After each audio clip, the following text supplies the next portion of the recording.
Hi, Charlotte. It's really good to see you, and I'm glad that we've both got our cups of tea.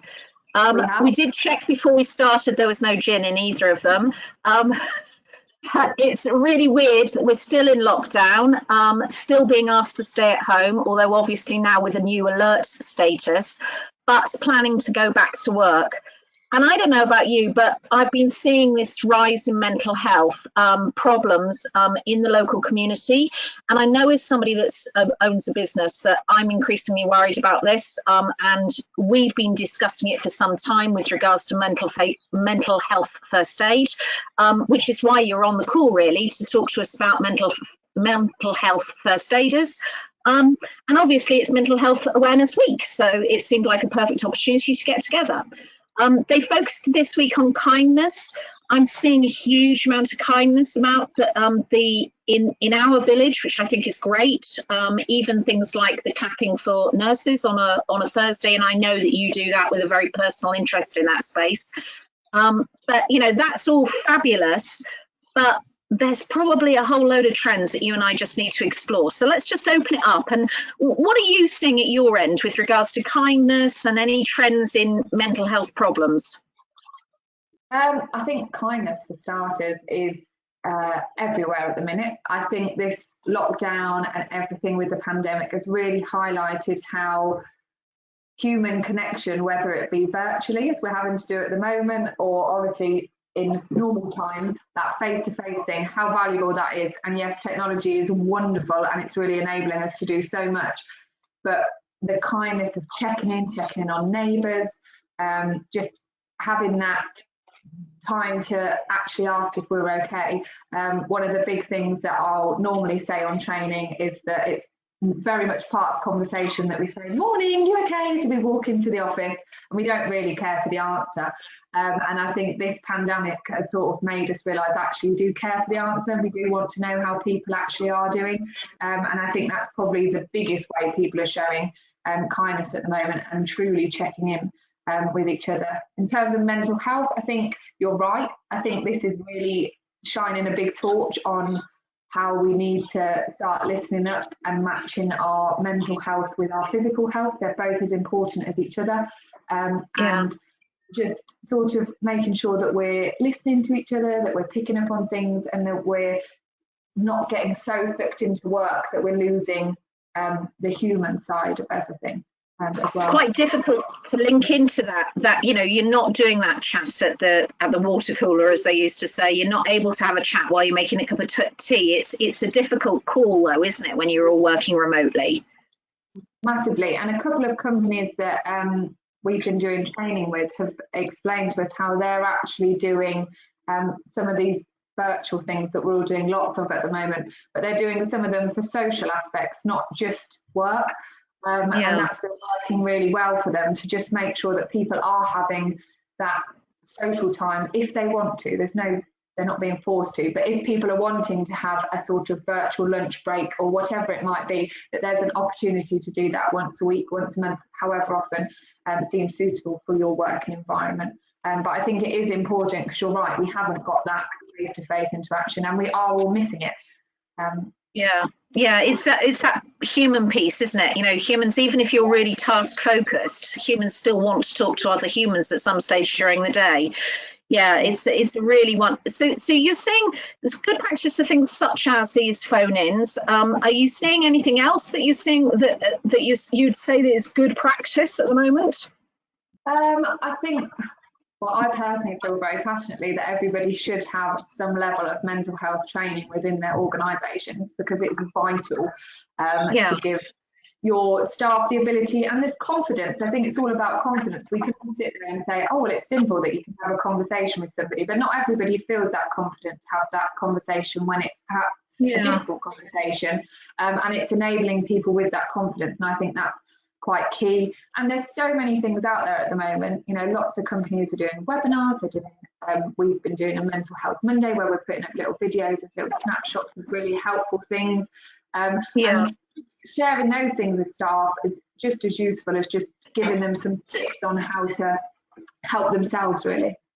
So do you think it depends on how old people are, whether they're embracing some of the, because I know that you did, breathing, you did a breathing technique the other day on one of the videos. So are you seeing that, and I know one of the people we were hoping to talk to today was very much into yoga as a relaxing means.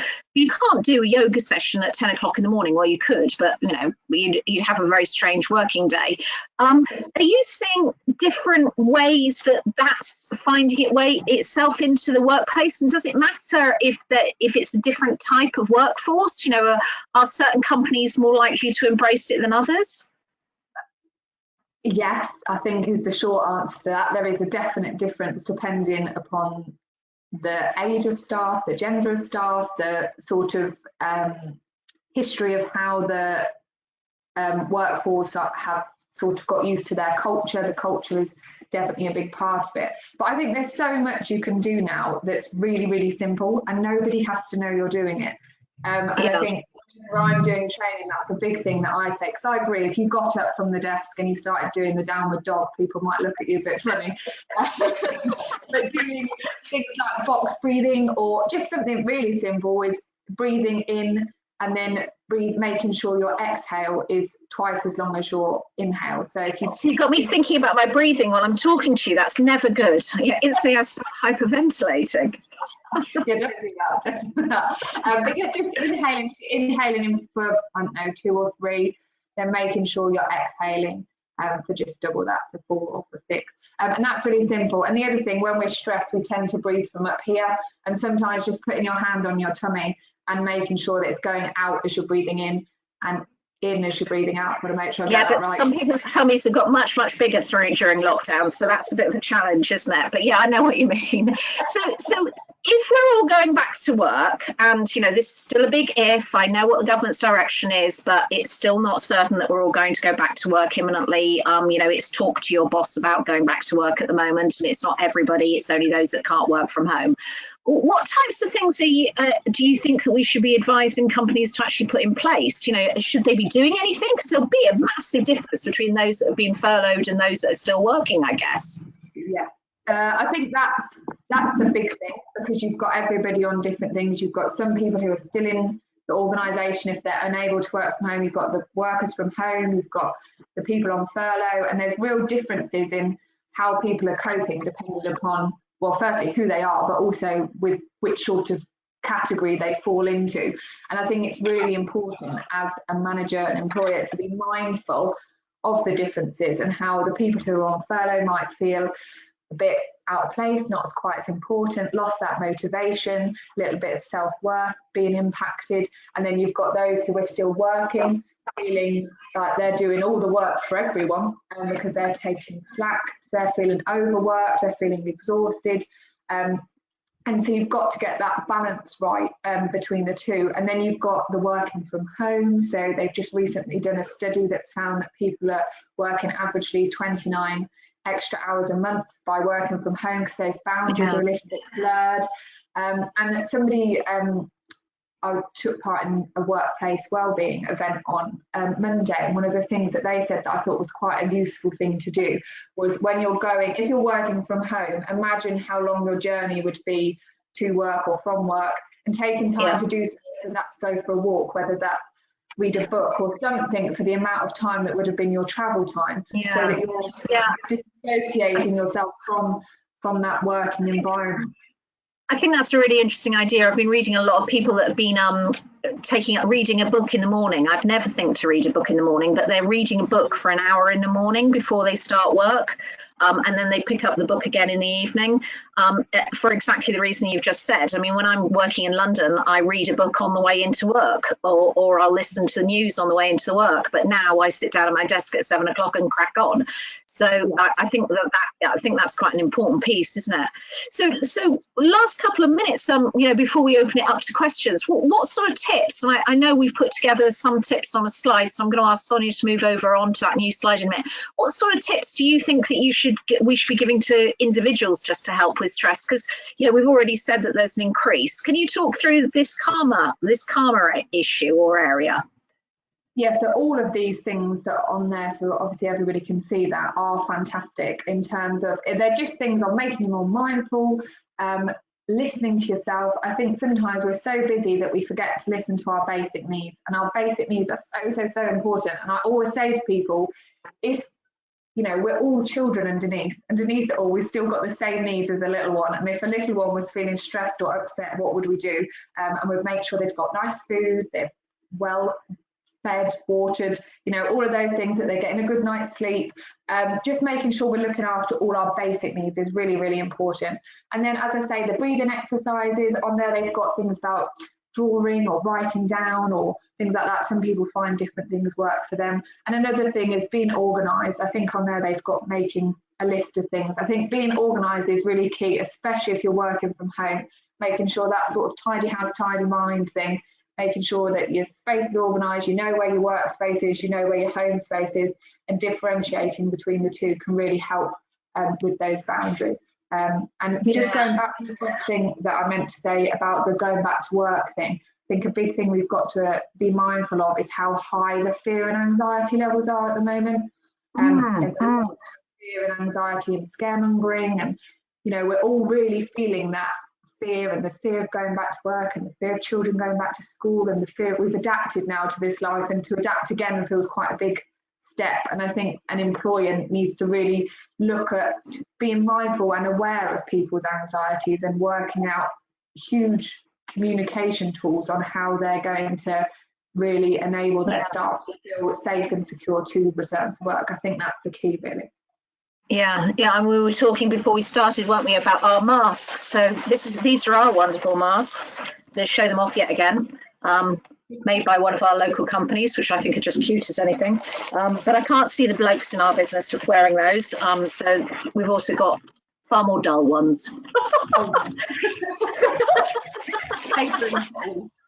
Yeah, exactly. But it's I think it is difficult, because lots of people are going to have lots of different expectations on this whole piece of going back to work, aren't they? Yeah.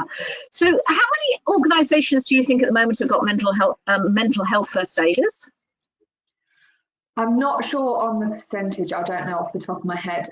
However, I would say nowhere near enough would be my answer. Unfortunately, it's not mandatory.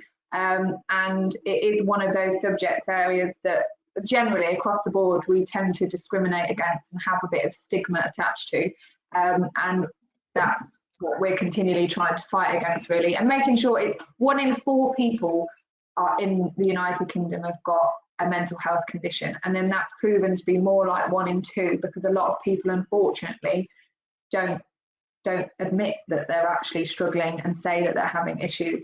And businesses, it costs billions of pounds a year to the UK economy because of days lost due to people with mental health conditions or stress in the workplace, all of these things causing people to have time off. And I just think it makes total sense for businesses to be investing in the mental well-being of their staff, really. Yeah, I mean, we use an app as well, along with talking with you. We use an app on a fairly regular basis, so that staff can actually say if they've got a challenge and push that forward as well. So yeah, it is such a challenging area, and it's always been difficult, but it's even more so with with a pandemic on you. It's really, really difficult. Well, let's open it up and see if we've got any questions. If we haven't, we'll just carry on talking, because you and I can usually gas forever. So. Let's see if we've got anybody out there that wants to talk to us. Sonia, is there anybody that we want to talk to? Hi, from what I can see, we have Owen on the line as well. Hello. Hello. Hello, my darling. How are you? I am very well, thank you. I wasn't sure if you could hear me. The microphone was looking a bit dodgy, but you can hear me. You can't see me, though, presumably. We can't see you, but we can hear you. So what's your experience in this space? Well, I think I'm now freelance, but when I worked for a large company, I'd noticed there was a lot of changes that were made. And over the last few years, certainly, I totally accept everything that Charlotte's just been saying about the fact there's still a load more to do. But I was certainly encouraged as a manager that it was an area that was being given a lot more attention. and that we were encouraged to talk to our teams about it in a way that hadn't happened before. Now, at the moment, obviously, that's even more important. And I think the things that resonated with me from your conversation were really about the difference between us all, and that we can't make assumptions about how people are going to feel. The people who might seem to be the strongest actually underneath it all are struggling, and just that not wanting to admit any kind of failure, if in that wanting to be seen to cope in some ways, or people can be fine but then suddenly they're going to have a really bad day. I mean, I certainly see this whole lockdown as a roller coaster from a personal perspective. Some weeks I'm absolutely fine and then I'll have a dip, and I'm sure I'm not the only one in that position. So for me, it's always been about taking time to listen rather than assume, and having that range of options available for people. So now there are going to be people actually who really don't want to go back to work. They're perfectly happy working at home. They don't want to do that because they're worried. On the other hand, some people are champing at the bit. They want to get out of the house. And then, somewhere in between, you've got the whole range of that, and and also the sort of logistics of it all, and I think certainly, again, thinking of a lot of the people that I know, when I talk to friends or talk to other colleagues, what worries them most is that we can't see an end to this, that there's no sort of milestones, and normally you've got some kind of issue, you think, okay, I can do this, then I will go somewhere to solving it. This is outside our control completely, and that lack of control is really difficult, I think, for some people more than others. And I think for some, I think you're 100% right there. And this whole control piece, I mean, it's probably those that are more used to being in control that are going to struggle the most. I mean, I was talking to somebody yesterday who is struggling to do all of the home schooling. They're working full time and they cannot fit in all the homeschooling they're being asked to do, or they are perceiving themselves being asked to do. And I reminded them that it was half term this weekend coming for a whole week, and therefore they could relax this week, because if they just did an hour next week, then they'd be doing, they could spread it over two. And is it half term next week? We're almost trying to be excellent at everything, and I'm not sure there's a need. I know, Charlotte, you've got, you're in exactly the same position with friends and family that that you're supporting. It's a difficult area, isn't it? I think there's so much pressure on all of us, and I think that thing of we are all different, and this is creating a lot of anxiety. I think the control thing just adds to that, and none of it's all unknown, isn't it? We don't know when we're going to go back, and I think the homeschooling thing, you're completely right, people are really struggling. If you're still working and you're trying to homeschool your children, it is a massive challenge, and I think we're forgetting that sometimes, and actually children are learning so much anyway. I'm not sure schools would approve of me saying that, but they're learning so much with baking, being out in the garden, going on a walk.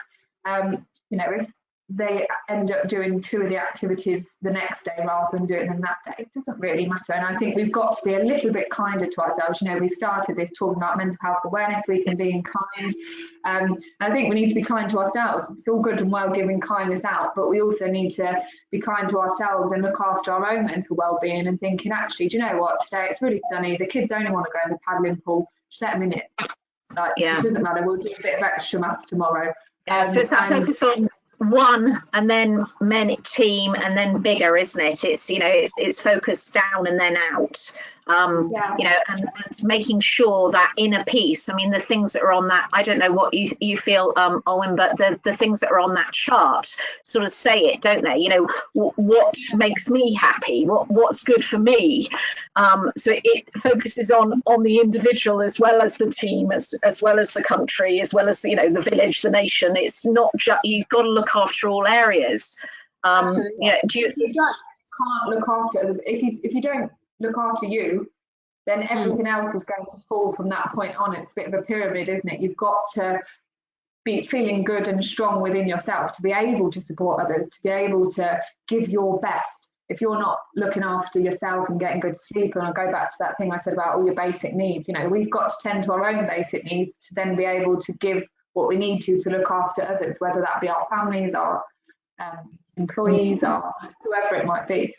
So in your book, I mean, Owen, I know you've been a manager in the past. You know, in your book, Charlotte, is the mental health first aider, are they in some ways taking the role that used to be taken by old-fashioned HR managers and HR departments that used to look after, you know, the needs of the individual within the workforce? You know, you used to be able to, you know, most organizations don't have HR managers in quite the same way any longer, but you used to have somebody you could go and talk to that wasn't your direct boss. And, you know, that they were, in effect, you know, taking some of that part. Do you think there's any correlation there? Is it because we've changed the organization structure of most organizations? I think there is an element of that. And then I think the other thing that having sort of mental health first aiders and mental health people who are trained within the organisation, I always say it's good to have a good mix from the organisation, because somebody might not want to necessarily go up, they might want to talk sideways to somebody, or they might want to talk to somebody who's from a completely different team. And it doesn't necessarily have to be scaled up. And I think often with how our organisational structures are now, the only way we have to talk, if we need to talk to somebody, is to go up. And sometimes we don't want to go up because of our fear of discrimination or the stigma around it. We just kind of want to sidestep.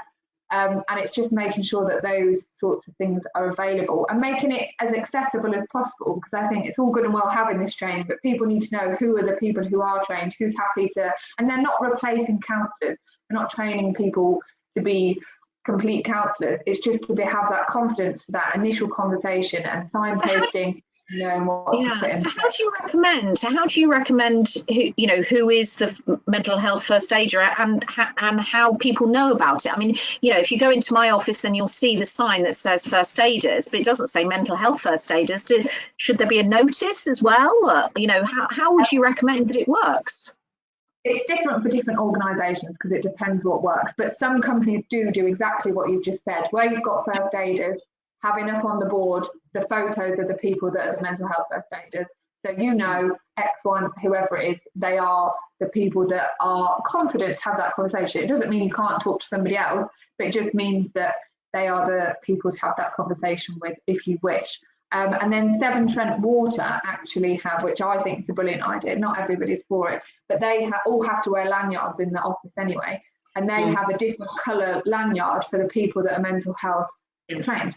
So therefore, if you see somebody with, I don't know what their colours are, but say it's blue, but somebody who's mental health first aid trained, then they know that those people, anyone with a blue lanyard, is somebody that you can go and talk to if you're feeling a bit worried. They are given, which is so vitally important, they are given from the top to say so that if somebody comes to talk to them, they're allowed to leave their work to have that conversation. Because I think sometimes we're so quick and busy in life that we're like, I haven't really got time to talk to you right now. And if somebody gets shut down when they're really struggling, to then pick yourself back up and try again to talk takes a lot of strength. And sometimes that's people, it shuts them down. So it's really important that we do give people the time if they do come to us. Is that your experience as well, Owen? Yes, I think it's certainly when in the last organisation I worked for, it was done in that way, that people were designated in some way. Either we did use lanyards and things like that as well, and we knew for our area who they were. But that was coupled with, and I think this is so important from the top, you know, that it was an initiative that was supported from the very top of the organisation, and all managers were expected to have some level of training. Okay, we weren't the first aiders themselves necessarily, but have a basic level of understanding, because as you say, people might choose to talk to different people. Yes, they've got the dedicated first aiders, and I think that's brilliant. But they might want to talk to their manager, and might come up in conversation with their manager because of something else. And then the other thing we did traditionally before perhaps the more sort of mental first aider thing came in was we had buddies for people within the department, particularly newer members of staff. But that thing about always wanting to talk up, but talk across, or to somebody who you feel is perhaps less, you know, what you say isn't going to go any further, and I think that does make a big difference. I'm smiling because I've just reached for one of my favourite books, which is Our Iceberg is Melting by John Cotter. who's a change theorist, but he talks about his change managers, and he doesn't define what change. In effect, we're saying that, you know, that change can be anything. He talks about his change managers and his change agents being wearing badges, wearing lanyards. And you know, it's quite interesting. A lot of what you're saying, you know, he talks about making sure that you're communicating it clearly. He talks about, you know, what's the big problem. Well, the big problem here is, you know, that people are going to be terrified about coming back to work. He talks through his big problems. So a lot of what we've been just discussing, you know, fits into John's book perfectly. And those that know me well would laugh at that, because I'm always pulling out Cotter and saying, oh, it's a Cotter thing. But you know, it's interesting how we've sort of gone almost in full circle. So we've said, you know, it's partly to do with giving people the time. We've said, you know, it's partly making sure that they're aware that they've got the space, and that consultation, that communication piece. We've said, you know, it's useful to have trained people, and indication of who those trained people are. But I think that, you know, this is such a big area. You know, I was talking to a friend yesterday who I was hoping we'd have on the panel today, who works with animals, and she says that actually a lot of people are finding animals great stress relief at the moment. Poor dogs are, you know, saying, please don't take me for any more walks, I think. But, you know, the whole concept of having, you know, cuddly a cat, or take your dog for a walk, or talk to something that you can just unburden with is quite important. I know in the past, and nobody's encouraging smoking these days, but smoking has been part of that stress relief as well, hasn't it? You know, thankfully there are healthier activities now for people rather than smoking, but it's, you know, it's that personal thing that I think both of you have talked to, which I think is so important. Well, we said that we'd only talk for about half an hour on this subject, and we've come to about the end of our half hour. This was supposed to be casual and just a chat, which is what it's been. So I'm really grateful for both of you coming along.